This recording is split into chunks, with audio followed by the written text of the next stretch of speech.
tonight we're going to be talking about is translates and applications. That's from 2.1. We almost got to there the other night and got stopped. And if time permits, we're going to do equations using the multiplication property of equality as well as the addition property of equality. But we're going to start with translates.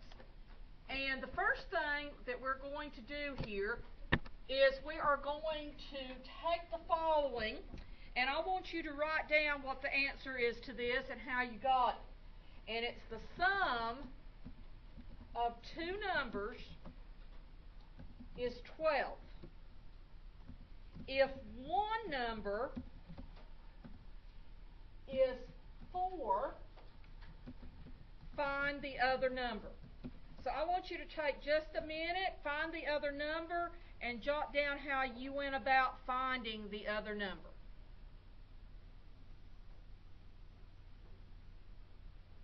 Okay, what did you get for the other number? 8. How did you get that? You did what? 12. Okay, I heard 12 plus n equals 4 plus n equals 12. But so you could use some things we used the other night to get there. Did anybody do something different? I heard, this is what I heard. Wait a minute, excuse me, I got to get back to my pencil. Okay, I heard 4 plus n was equal to 12, and then applying the rules we learned the other day, you would have to subtract 4 from both sides. And you got n was equal to 8. That is one way to do it. And I'll see if I can edit this out. And you got n equals 8, right? Did anybody do it a different way? What'd you do? Go ahead. If you want me to say it on the recording, I will. Will, what did you do? Okay, you took the practical application, 12 minus 4, and you got 8. Good job. Anybody do something different? Either one of these two ways would get you there, wouldn't it? This one that Will used was pretty straightforward on it. So nice job there. Okay, here comes something else. I want you to think about what happened here and write down how you think you would come up with the following one. And the next one that I want us to look at says the sum of two numbers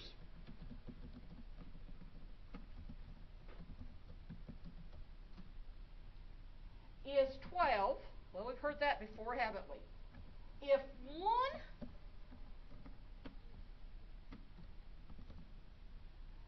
number is x, write an expression for the other number. So think about what you did a few minutes ago and come up with an expression for the other number. I have some suggestions.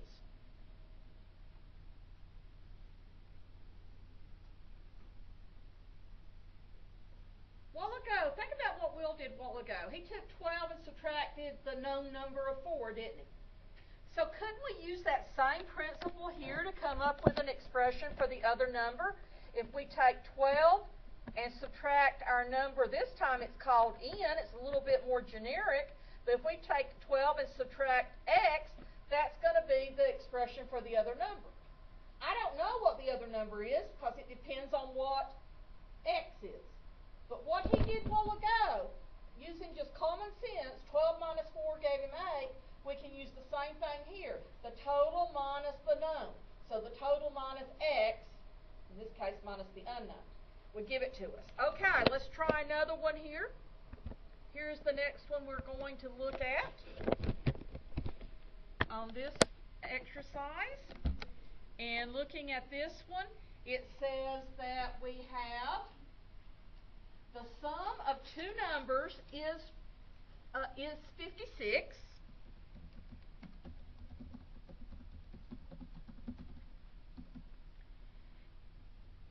If one number is a, write an expression representing the other number. So I'll give you a minute to do that.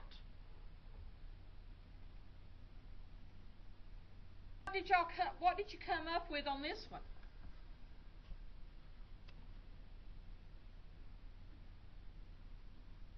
Is it similar to what we did earlier? You don't have to say it loud. I'll repeat it for the video. But what did you come up with? Come on, somebody tell me. 56 minus A. Very good. 56 minus A. That's very good. So 56 minus A would be the expression. The total minus the A, minus the part. Total minus part can give you helpful expressions. Now, if you're wondering why are we doing these, it's because we're leading up to doing application problems later in this chapter, and knowing how to write these expressions become very important.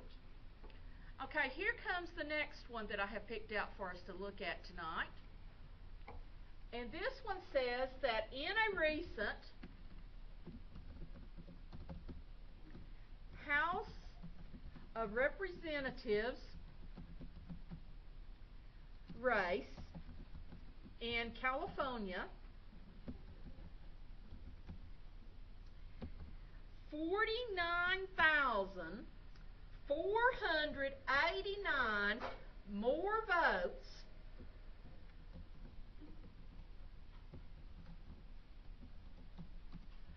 were received by Miss Lucille than by Wayne Miller. If Mr. Miller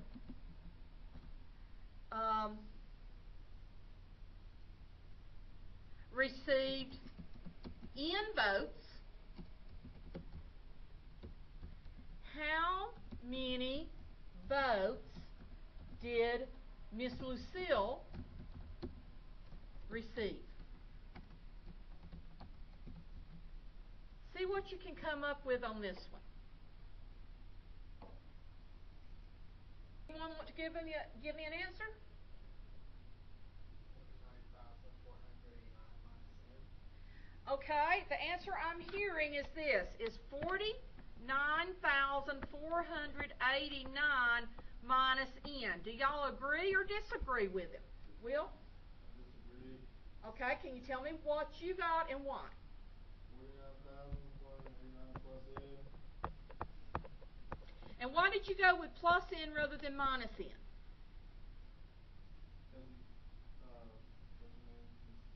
Lucille got more votes than N. Mr. Miller. You're absolutely right there. It said that she had 49,489 more votes than Mr. Miller. More votes means you're going to add it. So that would be the correct answer there. And I'm going to erase this one off because in place of minusing, we would add here because it said she got more votes than Mr. Miller. So we'd have to take her votes, Mr. Miller's votes, and add it to how many more she got. Questions? Okay, the next thing we're going to look at on this is going to be the following one. And this particular one says that we have a 5-foot board, and this board is cut into 2 pieces. If one piece is X feet long, we're going to express the other length in terms of X. Now, to do this problem, making a sketch of it would be nice, and y'all know by now that my sketches are not too cool, but we'll try one here. We'll come and here is my board. It's kind of hard to draw on this screen. And my board, from the one end of the board to the other end of the board is how long? 5 feet. So this whole board is 5 feet. Now we're cutting off a piece of it, And it doesn't say that they were equal pieces, so I'm not going to make them equal pieces. And the piece we cut off, this is the piece, one of our pieces, it is x feet. Okay, x feet. So think for a minute about what you would put for the length of this second piece of board in terms of x. Think about that for a minute. We're going to see what you came up with. Any suggestions? 5 feet minus x, or 5 minus x feet, I guess would be the better way to write it there. Any agreements or disagreements? And you do need to put the feet in there, okay? So very good. Who did that one? You said 10, and I heard 5. Well, it was 5 minus x because we take the whole length and subtract the part we knew, which was x. Questions? Okay. Now, the next one we're going to look at reviews for us something we have had some nights ago. And everything we do in here, y'all have figured out by now, comes back to haunt you if you're not careful on it. Okay, this time, I'll put the drawing up here in just a minute, but the instructions is going to say this. The two angles pictured are supplementary angles. Express the measure of the supplement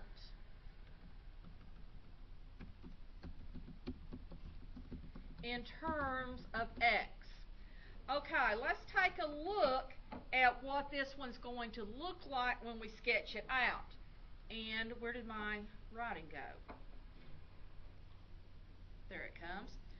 Okay, so we have here, we're going to have two angles that are supplementary. By the way, what do you know about supplementary angles? Okay, they add up to 180 degrees. So right here's the one we're trying to find. So I need you to take a minute and give me an expression for that supplement, that one I've labeled with the question mark, in terms of x. Okay, what did you come up with? 180 minus x. Do y'all agree with him?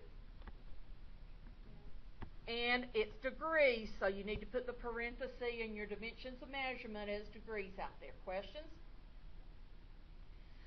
Okay, since we're doing translates, and since I see the time on the clock isn't so much longer than enough to really get into the multiplication property of equations, let's go ahead and continue with translates for a few minutes. And in doing that, I need to talk about some patterns that you need to know, and you really need to know these from memory. Okay, the first one that you need to know about, and we'll talk about where it came from, is for consecutive integers. We're going to look at that pattern. Now, looking at the pattern for consecutive integers, I want to first go to a number line and show you what I mean by consecutive integers. When I'm talking about consecutive integers, let's say we've got the following number line, and we know that we've got positive numbers going to the right of 0, and we've got negative numbers going to the left of 0, and supposedly these are equally spaced. It's like a mathematical measuring stick.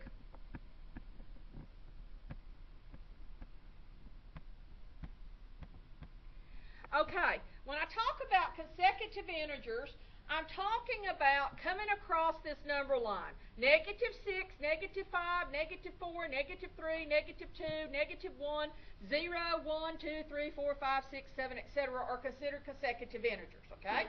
So let's just look for a minute at the consecutive integers, negative 1, 0, 1, and 2.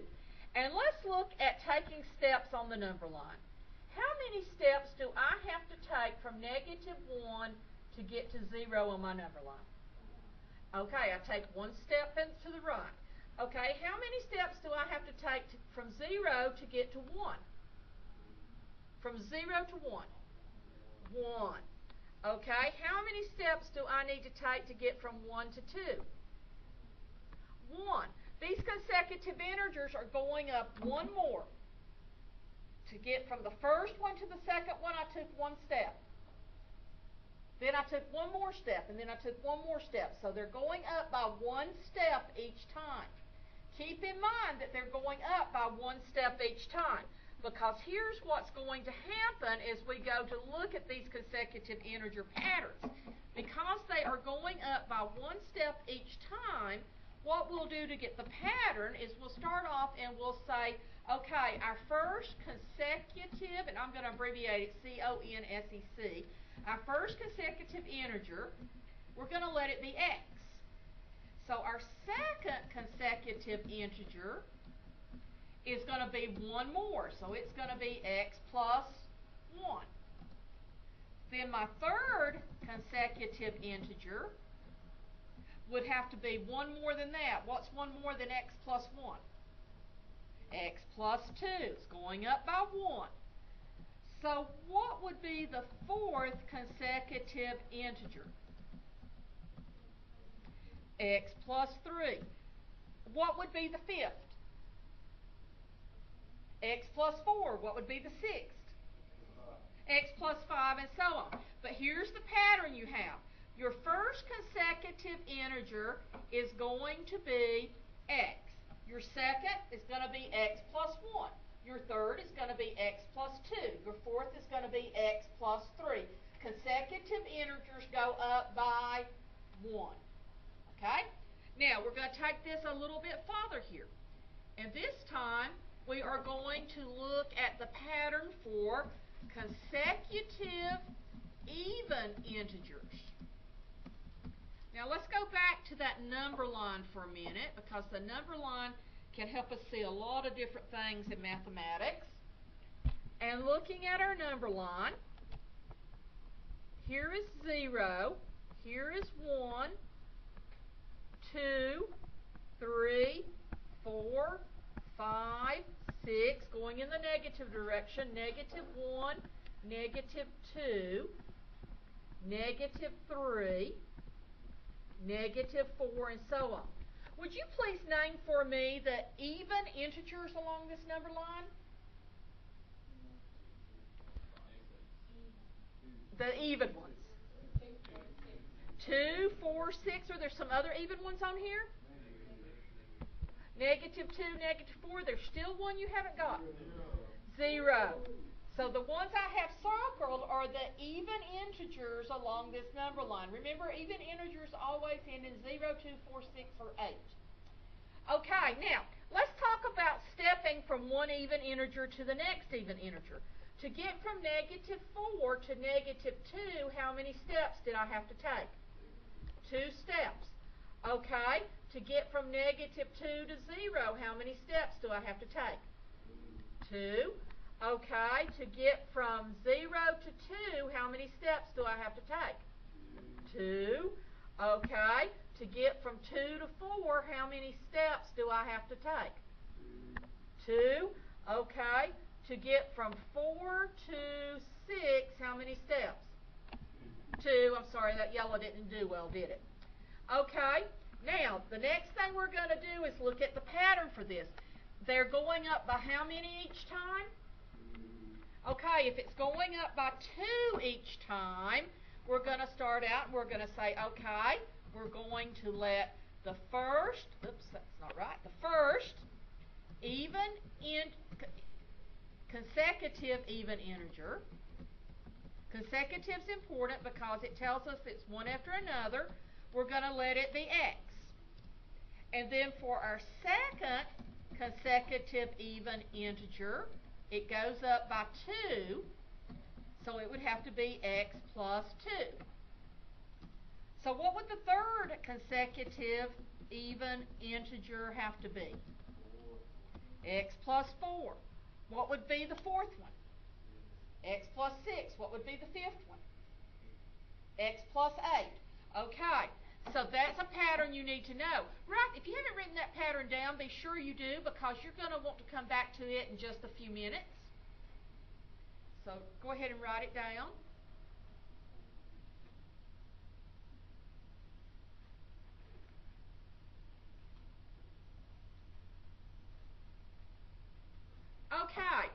Now we have one more pattern that deals with consecutive integers that we need to know. And this pattern is for consecutive odd integers. And now we're going to take a look at the number line again with these. So I'm going to draw another number line up here, maybe. Okay, my new number line coming up here. Here's 0, 1. Oops. See, is there an undo tool? There it is. 1, 2, 3, 4. I'm coming this way. -1, -2, -3, -4. Would you please name me all the odd integers that you see on the number line at this point?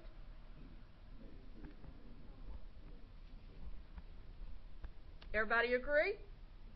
Okay, now let's look at the steps. If I start at -3, how many steps do I have to take to get to -1? 2. Okay, if I start at -1, how many steps to get to 1? Okay, if I start at 1, how many steps to get to 3? 2. Okay, so what is the odd ones going up by? Okay, the odd ones are going up by 2. So let's look at the pattern of the odd consecutive integers.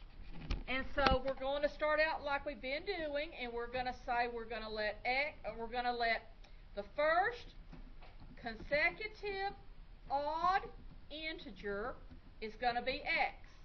So what would have to be our second consecutive odd integer? 3. No, what for our pattern? X plus 2. Why x plus 2? Because they go up by 2. So what would be our third odd one? X plus what? 4. What would be the fourth one? X plus 6, then x plus 8. Now my question to you, which will be the question we'll end tonight's discussion on, my question for you is, what makes it different between the even and the odd integers? Because both patterns are x, x plus 2, x plus 4, and so on. They both go up by 2. So what determines whether they're even or odd?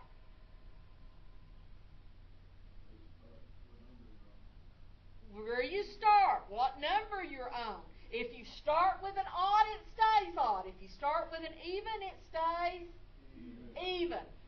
Okay, very good. Now I've got to give you some homework. Yeah, I know. You just really wanted to hear the homework assignment, didn't you? Okay, here is your homework assignment. This is your to turn in homework.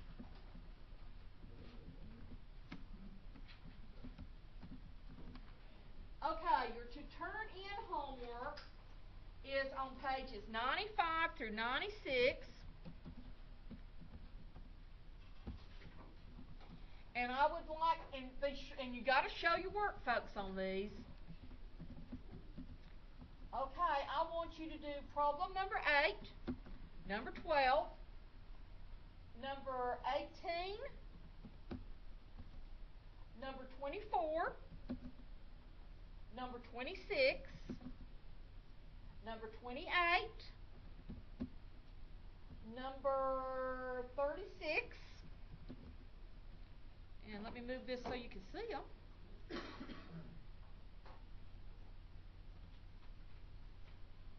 Number 42.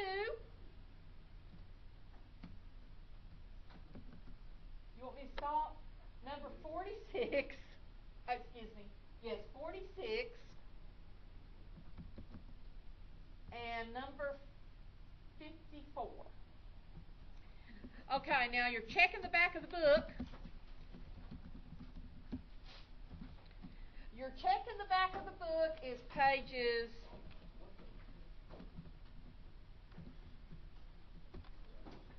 96 through 97, problems 56 through 62 even. No, that's wrong. 55 through 61 odd. Are there any questions? Okay, go home, do homework. I'll see you next class session.